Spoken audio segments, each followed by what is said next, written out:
when you walk into a room and your Shakti is awakened, like the room notices you, and you got to be ready for that, good or bad, positive or negative. Like if your Shakti if you're working with it, you have a presence. And that's where the art comes in, how I work with that transmission.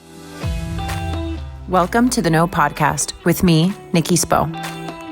What is up, my friends? Welcome back to the Know, where it is not about knowing everything, but about coming to know ourselves. I am your hostess, Nikki Spolstra, and I am so happy that you're here today because the goddess herself, Jayne Gottlieb, and I are talking about Shakti energy, what it means, the fact that you have it, and how you can harness it, live it, love it, and let it guide you home to your inner goddess so that you can walk in the physical world with that gorgeous, potent, powerful, feminine, female presence. Before we get started, here is your call to action. Make sure that you are subscribed to the Know so that you never miss an update, and make sure that I get that download, which puts our important conversations in front of more people. Next, you may have heard me speak about the new exclusive online women's community that I have started called Becoming Her. So who is this community for? Well, Becoming Her is specifically for the woman who feels like she is on the verge of becoming the very best version of herself, coming home to herself, that her energy. That woman would benefit from being around other badass women who are helping each other get there, whatever that looks like for each individual. We are all on a mission. And when you sit at a table with like-minded women, the conversations just hit differently. And that's why you need to be a part of this. It is not a magic wand solution. It is an entire collective energy shift. And I know how to help you get there because I've done it for myself. And I have helped hundreds of other women find it within themselves too. The ultimate goal is that when you think of the phrase, oh, she's her, that you fully, truly, wholly understand that you are her. You are her. You are the woman you've always wanted to become. You have self-actualized the energy, you embody it, and you know exactly who you are and what your integrity means to you. We meet once a week and talk about all of the things, and we have experts in the wellness industry jump in for exclusive webinars, plus so many more perks that you can learn about on the site. I'll drop the link in the show notes so you can sign up. As always, my podcast listeners get a special gift, which is a discounted rate for membership for life. Right. So let's get going with Jayne Gottlieb. She is Aspen Shakti's owner and founder and the creator of Shakti Method. She is a movement and embodiment coach, a wellness entrepreneur, a speaker, and an industry leader for fully alive living. Jayne works with individuals and groups to clear out stagnant energy, limited or biased thinking patterns, and blocks and activate the infinite wealth of self-sourcing energy, creativity, and aliveness. Once cleared and activated, Jayne guides participants to direct or channel that newfound energy, creativity, and perspective into energized pathways. For you, it may be effective business strategies, more loving and connected, significant relationships, elevated mental and physical well-being, and overall your fully best alive life.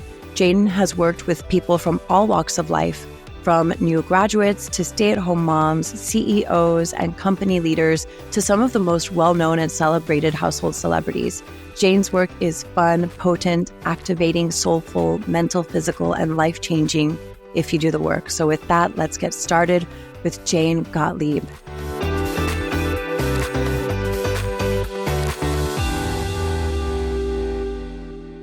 Jayne, welcome to the Know, where it is not about knowing everything, but about coming to know ourselves.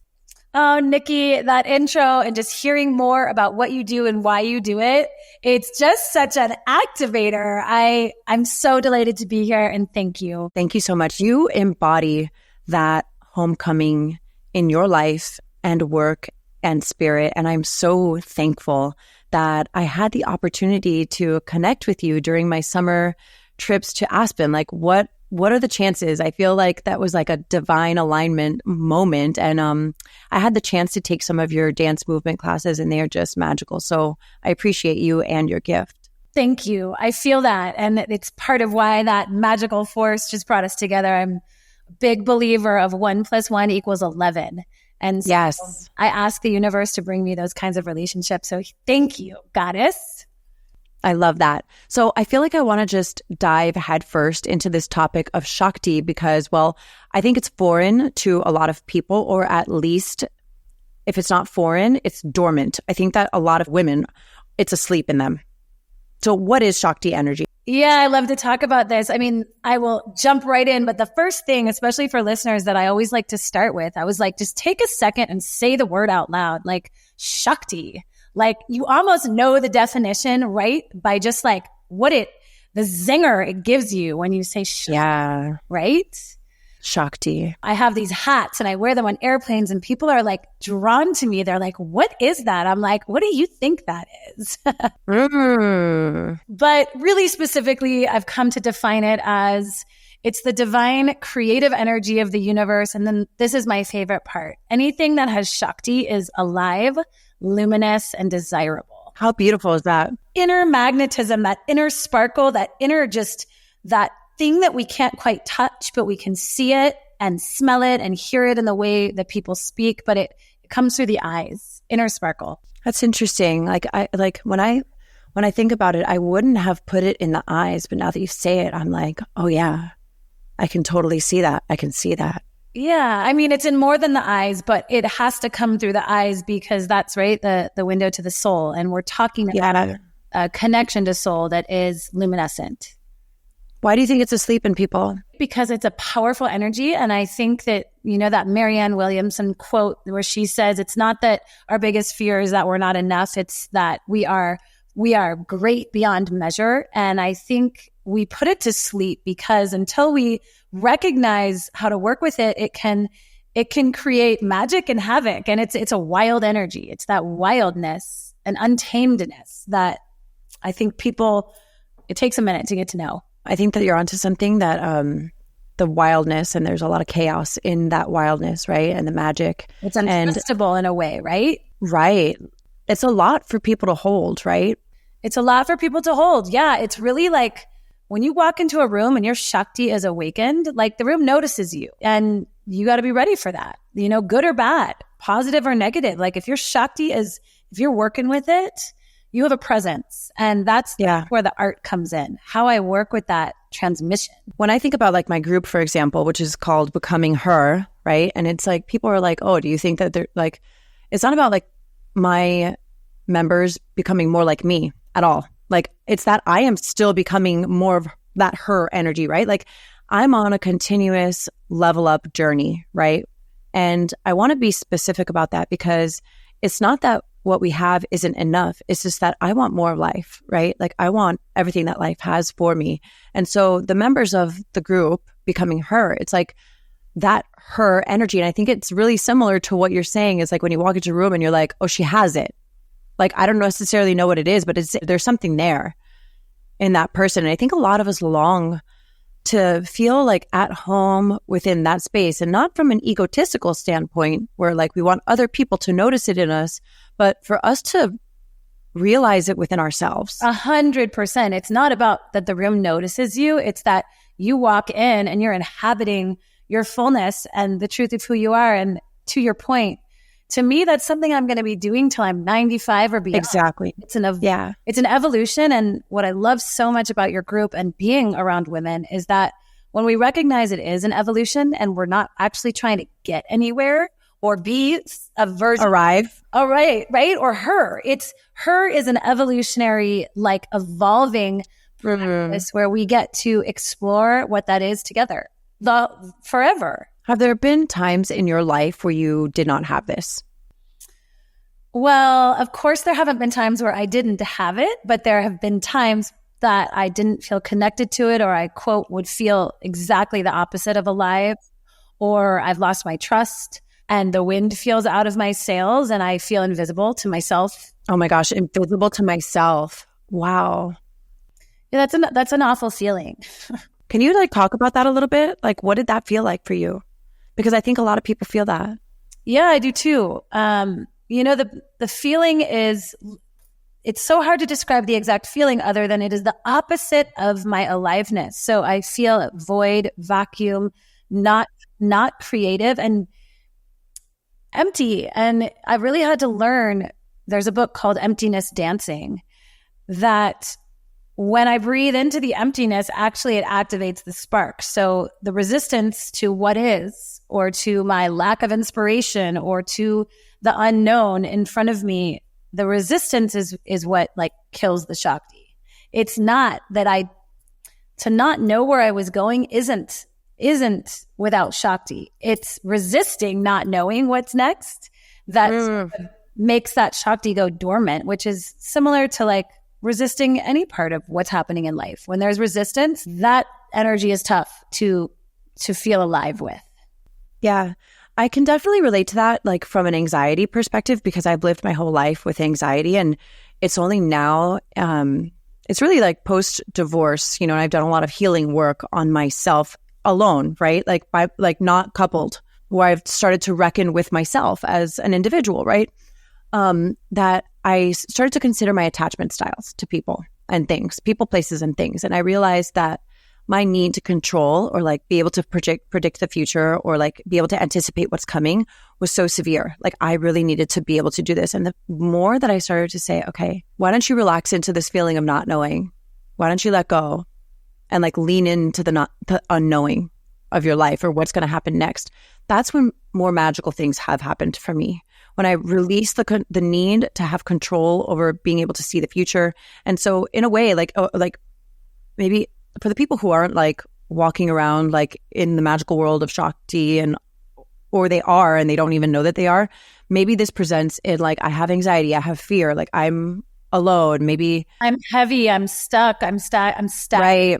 But let's talk about that unknown for a second, because this is a really big paradigm shift.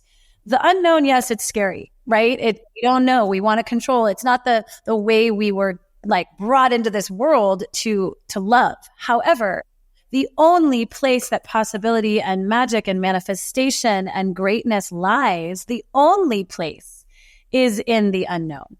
Why? To see it that way and to recognize that the only way I can have a different reality is to invite what I've never thought of before into my life, which is the unknown. The only way to move from here to there and evolve into her, the evolving her, is to, excuse me, but like fucking embrace that unknown, dive into it. And it's so that paradigm shift for me, knowing that all the medicine was in that scary unknown, like behind the door I hadn't opened yet, or the thoughts I'd never had before, it changed everything for me. And it moved that stagnation into motion.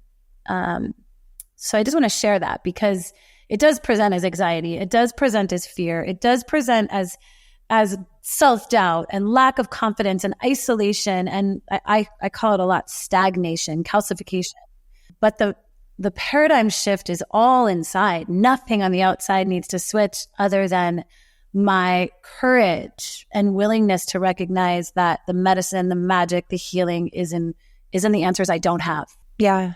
So yesterday during my group session, I actually talked about how like in college, I had all this like traumatic stuff happen. And as soon as I graduated from college, which I went to school in my hometown of Miami, I packed up my car and I drove across the country from Miami, Florida to Portland, Oregon, right? So like at literal diagonal opposites of the country.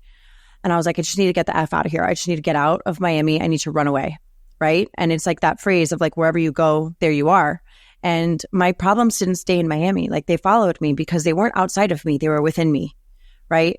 And I came to realize over time, and it didn't even happen then. I don't think I realized it then. And I was like 25 or something, 24 years old. I'm 37 now. And it's like, that isn't even something that I realized then. I realized that with time and experience, right? And like more hardship and more learning curves and more adversity and more beautiful things opening up in my life and more like becoming awake to certain parts of me that I had been asleep to before.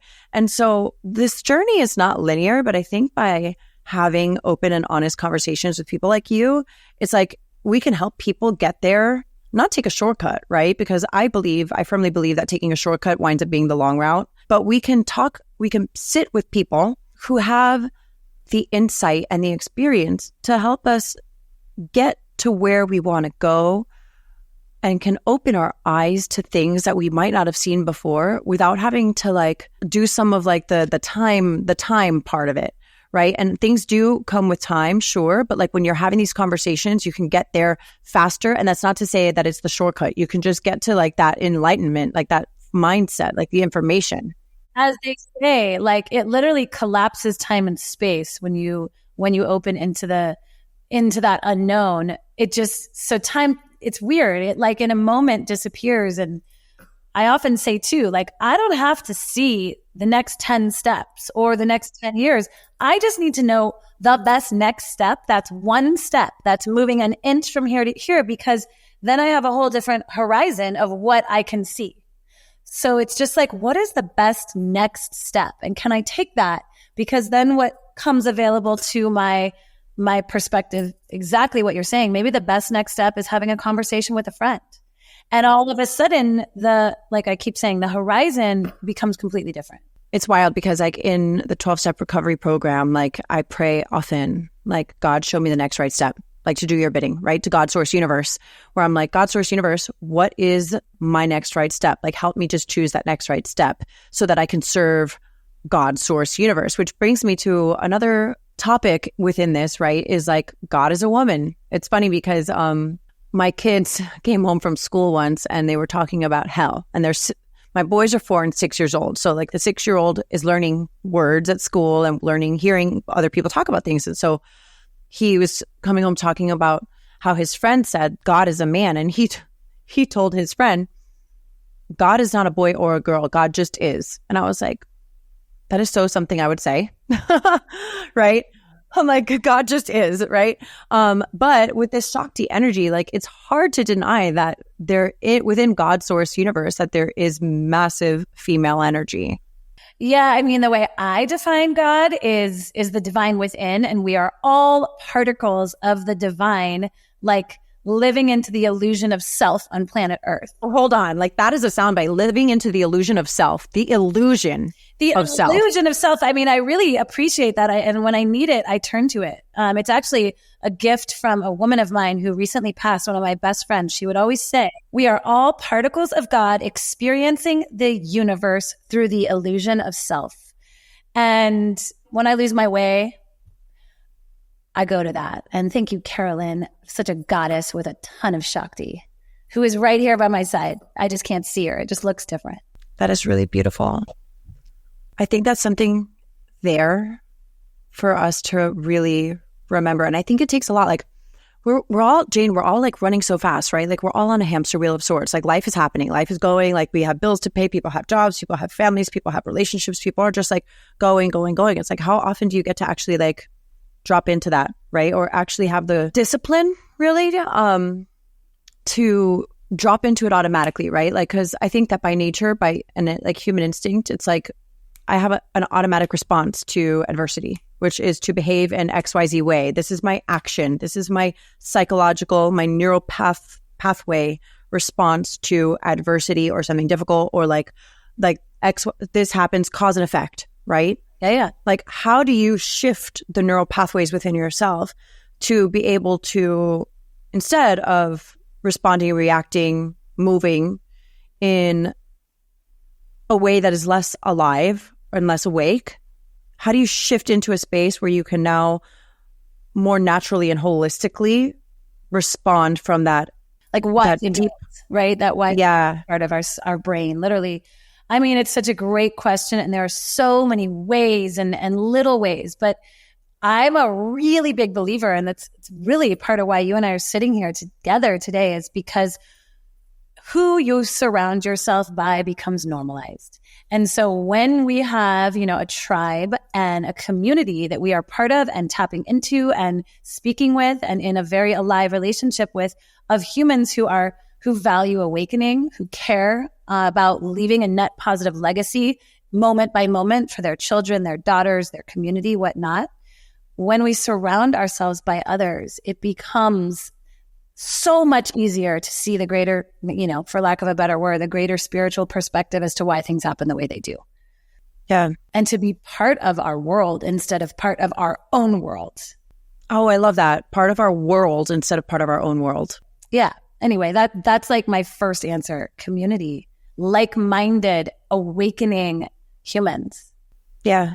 You brought up Marianne Williamson, and I am actually like every every month, my group and I, we cover a certain book, and we're actually covering A Woman's Worth right now by Marianne Williamson. And it's so wild because she's been around forever. I had never heard of her until I joined a sober community, right? And then it just like her wisdom blew my mind. How has she influenced your work and what you do and your mindset? I mean, she's one of many incredible women, but Marianne is such a brave, bold, clear goddess. And her transmission has been so powerful for so long, right? I mean, I would say in a way similar to you, the minute I stepped into a spiritual community, her name came up. Her work has come up. Her translation of Course in Miracles. And the power, like for me, it's a big resonance. Like if you hear her speak or watch her embody her truth, and this is something I think that you really tapped into with me as well. It's like, it felt like authenticity. And so you listen, right? And that's a big component of Shakti is walking the talk of what is the truth of your soul. Easier said than done, but it ends up being a posture, a tonality in a voice, a sparkle in your eyes, a relax of the shoulders, a way that you inhabit your vehicle. And Marianne, it's undeniable that she is in her truth. Whether her truth is my truth, irrelevant. But irrelevant. That she's in her truth, I want to get closer. I want to listen. I'm like, okay, tell me more. She's impacted me a lot by her presence more than her specific words, but her words are like a symphony of truth to me. That's so beautiful. If we all have this Shakti energy, why is it so dormant?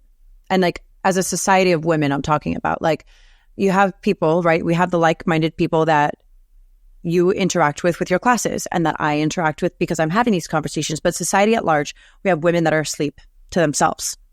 Well, I think that's a deep question. I think, women were burned at the stake years and years ago because of the wild wisdom that is untamable. And when there is something that is untamable, it's uncontrollable in the world, particularly as it has been a very patriarchal, male-dominated society, they're scared. And when they're scared and we're taught by them, we're scared. Why would we keep that alive? It's untrustable. It's untamable. And you know what? That's not the truth. That's not the truth. It is not untrustable. It's a power that will be confrontive to the paradigms we've been living. And yet, I believe we need to confront some of the paradigms we've been living. Fear. Fear is an amazing way to turn brightness dull. I lived that for so many years. I felt like I was dulling and dimming and squashing myself because of exactly what you're saying. Yeah. And I want to be soft in the way that I say that. Like everything is unfolding perfectly and nobody was wrong to bring us where we are here to today. And the way the male-dominated society, like it brought us here. And so without resentment, I'm going to say, okay, and now I want to awaken slowly and gently in a way that the world can hear me with reverence for what we've been through. And instead of anger, it's reverence. Wow. Important energy I get. But that's just not what I'm promoting. Like, I'm not promoting like fierce femininity. I'm promoting an awakening and of my own intuition and wisdom as a gift to myself and the world. I mean, the reverence part, wow. Like, I have never thought about it in that way. Yeah, there's something that softens the power, and it doesn't take anything away from the power, but it softens it. And I, being in the world that we live, I want to be able to be received instead of resisted. Oh, wow. So like, Jayne, I've been through that, right? In my personal journey. It's like, I have been so angry about being put in a box, right? Or like at least allowing myself to be in the box, right? I've done it to myself in a lot of ways. Angry. I don't want to say no. Right. Well, I think that's important to talk about, right? Like, but my way of approaching it has always been like, yell louder and be fiercer and like do all these things. But the reality, Jayne, is that hasn't worked for me. That hasn't really worked well. If it's worked, it's worked in a way that like people were like, we don't want to deal with her, so fine, give her what she wants. And do I really want it on those terms when it's like that? Well, that's not really being seen. That is that's not. It's almost like being tolerated. Yeah, and that doesn't feel great either. That doesn't feel good. Coming towards it from an angle of reverence, I think is key. I think a lot of women need to hear that because I think some of like we have to use our artfulness and our wisdom here. This isn't like unleashed emotion. This is reverence for the fullness of who we are, and how we reveal that to the world is a gift and an art. So how do you think then, because I like in Martha Beck's book, The Way of Integrity, and Gabby Bernstein talks about this a lot too. It's like stepping into our gift and giving our gift away to the world is like our soul's purpose, right? And I think a lot of people, I felt like this for sure. Like before I started a platform and having a podcast and having a community and all these things, like I was like, who am I to share my gift? Like part of like the being in the box, right? The part of being small. Who are you not? Well, who are you not? But I think that women need to hear that. You too. And one thing I'll just bring in that makes a lot of sense, I think the way you introduced me is the practice, the body alive that I teach. Mm-hmm. Yeah. What it does, it allows that emotion to come out in a safe place so that later when we come back into the world, we can access the artfulness and be in relationship without like blasting our light like the sun and saying, see me. We do that in the room, right? We together, where there's no judgment and motion. We get the Shakti, we enliven the Shakti. And then we can bring it to the world from the wise adult part of our brain, not the untamed, crazy piece that, does need to be addressed too, but there's a time and a place. Yeah. So, it's funny because it was one of my questions. It's like, whenever I've taken your class a few times now in Aspen, and I'm so excited that you're going to New York. And I've shared that link with so many of my New York friends because I'm like, everybody has to experience this. And hopefully, obviously we've talked about potentially bringing you down to Miami to do something. And that I think would be so incredible. But it's like, whenever I've taken your class, right. Which has only been a few times, to be fair. And it's not just your class, right? It's like I have these like huge like spiritual moments where I'm like, oh, I am so alive right now, right? Whatever it is. It's almost difficult for me personally to then transition into the real world, which is what you're talking about. Like, how do I operate in this changed existence? And it's almost like, at least when I was in Aspen and taking your class, and I'll use that because it's a specific example, but I'm like, I need 20 minutes to like come down and almost like neutralize, and not neutralize because it has like a little bit of a negative thing, but kind of like rebalance, recalibrate almost from being in this one space and then like taking that and like applying it into my world, or the world, right? Not my world, the world, in a way that feels like holistic and natural to me. Yeah. I mean, I need to take that time. I usually actually really need to eat something and like ground and come back into not just my body, but like my environment.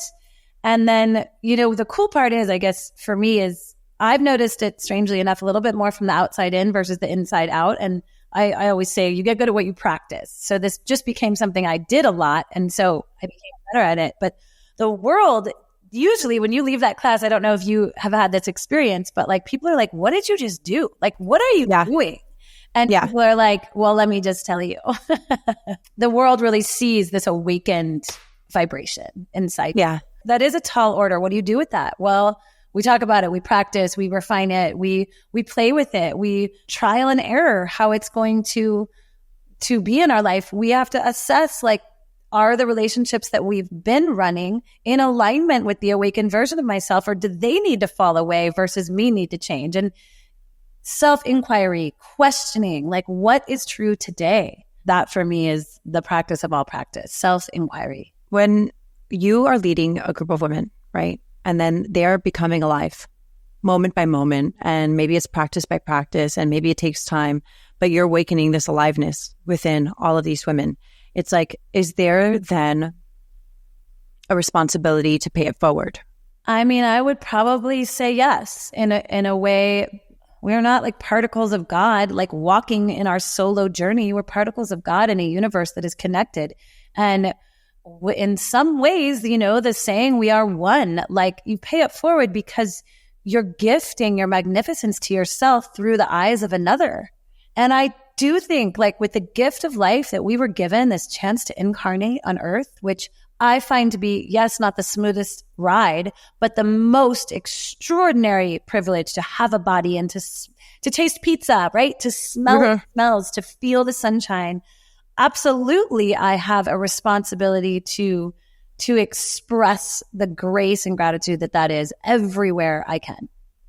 And what about the responsibility to, like, to be, right?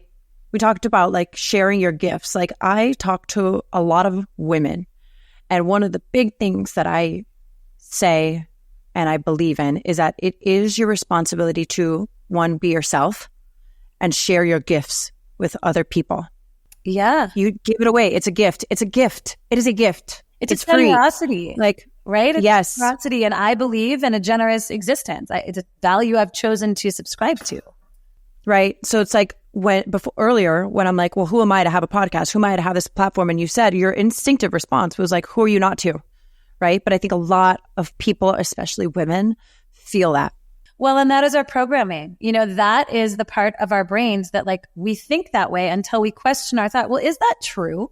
Is that true? To have a podcast? Is that true? Well, truly, who are you not? You are a human. You are a divine particle of God. You are a spirit. Who are you not? You came here. Let's make use of this. The world needs you. Our daughters need our voices. I think that's really, really important. We're not very healthy. It needs new voices of truth, of power, new ideas, hearts to come alive and to awaken and to connect, in my opinion. So a kind of taboo thing to talk about, but one of my girlfriends said to me, we were talking about sex, right? And she was like, oh, the best time to pray is when you're having an orgasm. And I was like, what? I was like all awkward. I'm like, how did this come up? Like I didn't sign up for this conversation right now. Yeah. But, I talk about spirituality a lot. And so like my friends, they feel comfortable talking about this with me. And I love it because guess what? You know what?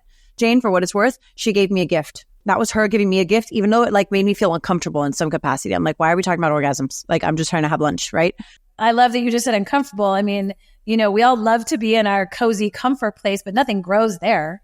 So there you go. She did give you a gift. There you go. She gave me a gift. And so then I was like, okay, I'm like, right, I'm squirmy. I'm like, I don't want to talk about this. But I'm like, hey, girl, why? Why should I pray when I'm having an orgasm? She started talking about all this like life force energy, right? And the exchange of life force energy. Whether you're in a same-sex relationship or a male-female relationship, it doesn't matter. Life force energy is being exchanged, right? This is how people procreate. You are exchanging life force energy. And she's like, this is when she is most connected to source, God, universe, in the exchange of life force energy. And I'll tell you what, Jayne, I've been praying. I'm like, this is the moment to pray. And it's wild because as I was preparing for this interview, like that idea came up and I was like, for me, that's part of my Shakti energy. That is part of my Shakti energy for me. It is. Well, and it doesn't surprise me that this came up because Shakti, although the definition is not like sexual in nature, right? We are talking about tapping into a primal energy that is sexy and sex, something that awakens the source within us, which, in tantric practices, that's what sex is about. It is awakening to the divine within through the body and the vessel of another, and through pleasure. That idea, like when everything is aligned, you are the most open, you are the most in alignment with the truth of what is the deepest part of your heart. Of course you would pray in that moment. And because it's the truth, it's not coming from your head space. Yeah. And so like in a full circle type of way, it's like, I take your class. I'm not having like sexual orgasms in your class, right? Okay. But I am in that open space, in that divine space, in my like most connected to God space. And I remember praying in your class and I'm like, I'm like, oh my gosh, I am here with God in that moment. That really touches me. Thank you for sharing that. That would be my deepest hope, is that that's what happens in class, is that we open ourselves. And that's why the collective is so important. And there is a big prayer for humanity, for peace, for joy, for abundance, for this world to deliver to us what we came here to receive, to really receive. Yeah.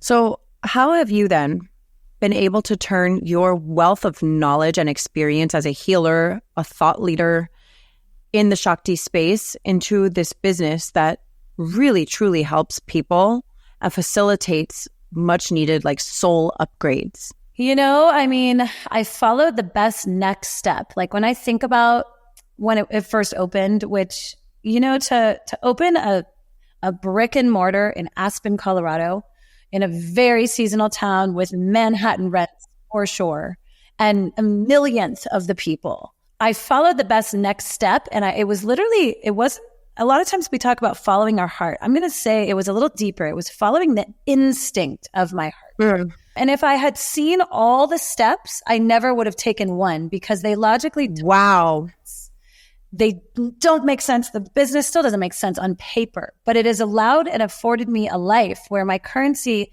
has become my relationships that then have allowed me to build things from there.